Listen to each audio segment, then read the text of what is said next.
Depuis quelques années, la République du Congo fait face à des pénuries récurrentes des produits pétroliers. Une situation qui, sans nul doute, engendre diverses conséquences, notamment la flambée des prix sur le marché, la pénalisation des industries et des activités économiques. Dans la quête des solutions idoines pour pallier tant soit peu cette situation, le ministre des Hydrocarbures avait mis en place un comité de crise regroupant les acteurs impliqués. Ce 29 mai, Bruno Jean-Richard Itoa était face aux membres du dit comité et acteurs des sociétés opérant dans la chaîne pétrolière. Objectif, faire le point de la situation actuelle. Il est attendu donc en approvisionnement, en appro. Le 27 hier, il doit y avoir un approvisionnement en direction du Kinshasa de 2000 mètres cubes de super. Bon, ici, d'abord de signaler d'ailleurs que le pays a trois principaux sources d'approvisionnement. Il y a la CORAF, la raffinerie CORAF. Il y a l'importation par Pointe-Noire, donc par tanker. Et il y a des barges en provenance de Kinshasa. En ce qui concerne les tankers, dans la période que nous avons analysée, c'est-à-dire du 27 mai au 10 juin, deux approvisionnements par voie de tankers sont prévus. Il y avait un appro prévu dans la fourchette 27-28, mais qui est reporté au 1er juin. Un appro qui concerne...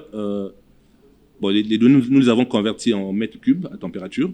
Ils étaient donnés en tonnes. Donc, à date du 1er juin, donc nous attendons à un appro de 9524 mètres cubes en super. Et en gazoil, le même navire devrait amener 4802 mètres cubes. Et à noter également que, donc après l'appro du 1er juin, il y a un deuxième appro par voie de tanker. Cette équipe, chargée de proposer des solutions d'urgence à court et moyen terme, se doit de favoriser l'ambition zéro pénurie dans l'avenir. Et nous pensions que, en 3 jours, ce comité pouvait nous rendre un rapport définissant les conditions d'une fin de crise. Et nous pensions ensuite que nous pouvions gérer une transition de 3 mois, au cours de laquelle nous devions rétablir progressivement un certain nombre d'agrégats. Et enfin, à la fin de la période de transition de 3 mois, nous avions énoncé comme ambition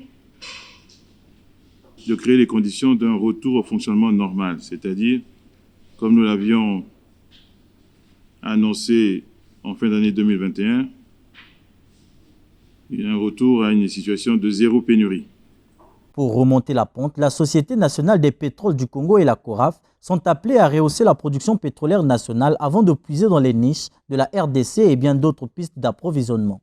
Dans la même perspective, le ministre des Hydrocarbures rencontrera d'autres acteurs intervenant dans l'industrie pétrolière ce 30 mai.